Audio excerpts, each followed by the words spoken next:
Hi guys, Mark Gallard from markgallard.com, and today I wanted to give you a little insight into some of the best backhands in the world. On the left side of the screen, you've got Maria Sharapova, and on the right side of the screen, you have Victoria Azarenka. And I do apologize if the video quality isn't great. This is the best I could find at this time. Now, what I'm going to do is I'm going to take you through some small things that can help your backhand by analyzing these two great backhands here. And there are many other players such as Venus Williams, Serena Williams, who have great backhands, Kim Clijsters, but I thought these two would be good examples for us to start on. And underneath there, we have a transparency mode, which allows you to see both of them at the same time hitting almost on top of each other.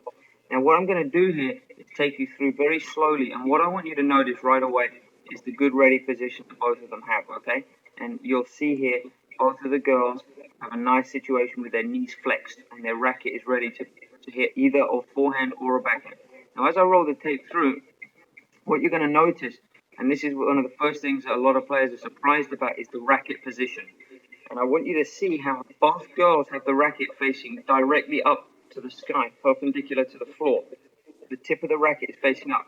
Now, the advantage of doing this is that as the racket comes back, okay, you're going to be able to use the natural forces of gravity. The racket will drop, and then it will come through, and this will allow both players to get up and through the ball, allowing the racket to use the momentum rather than just forcing it. Now, a lot of players, what you'll see is this racket never gets up into this nice straight position.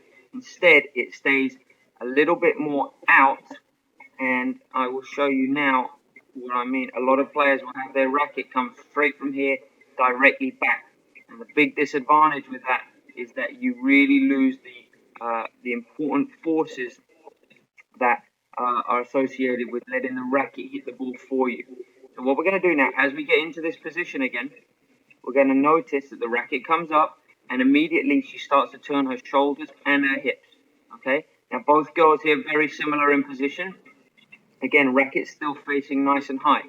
Okay? Now, as they start to drive and transfer their weight forwards into the shot, you'll see now how both girls have dropped the racket and the wrists are slightly cocked in the back now. And that is going to allow them to get under the ball, okay, so that they can drive up with some topspin. And I'm going to show you here as we start to go through the video how they're able to drive up. And a very interesting point comes here. Watch how both girls, I'm going to take it back one frame. Watch how both girls have a very nice wide base here. And that's important. A lot of players stand with a narrow base. Now imagine if I was to come and push you over. Your first reaction, if I was coming up to you to push you over, would be to widen the feet that you have, like a boxer when they're being punched. They want to widen their feet so that it's harder to push them over. And both girls here are trying to generate as much force and power as they can, so they've got their feet nice and wide. Now, at the contact position here, as we roll it on just another frame or two, you'll see how both girls now have their back foot coming up in the air. Okay, you'll see that there with Maria, and again here with Victoria on the right side. You'll see both girls have got their foot up in the air, and that just is a good reference point there to show you how much they've driven off that back leg and transferred all their weight, power, and momentum onto the front leg. And the last area that I want you to watch with regards to the swing here comes as they drive through the ball. A lot of players will make contact and stop their swing somewhere in this area here. And that's a big mistake. What you need to keep doing is accelerating all the way through the swing until you can see here both girls have finished their swing and their racket is now almost facing the opposite side fence. Okay, so you really need to finish a swing. And again, I'll show you there as we get through the swing.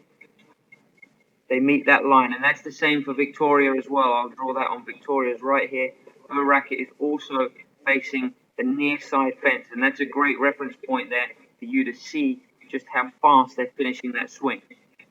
So what I'm going to do now is I'm actually going to take you through the video and let you just observe this shot in regular slow motion without me talking over it, so you guys can just watch it and it'll give you a real nice idea.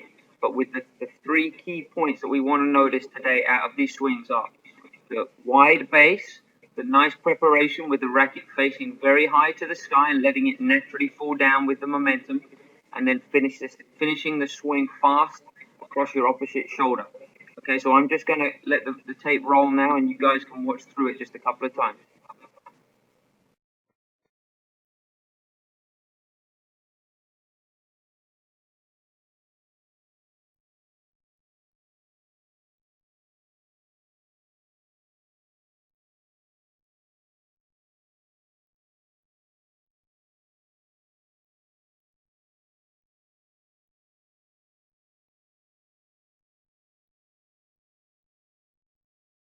Okay, guys, I hope this helps you today. And again, I apologize for the poor quality of the video, but just some interesting points there because this is the most difficult shot for many club and recreational players and even some pro players.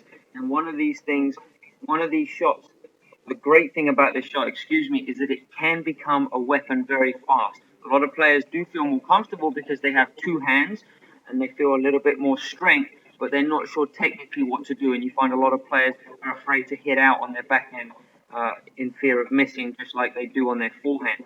But these two great players show you that by swinging fast and having a solid technique, and mainly allowing the racket to hit the ball for you by using momentum and gravity, you can have a very effective backhand like these two girls. I hope you enjoyed this video and keep checking back to markgello.com for more. Thank you.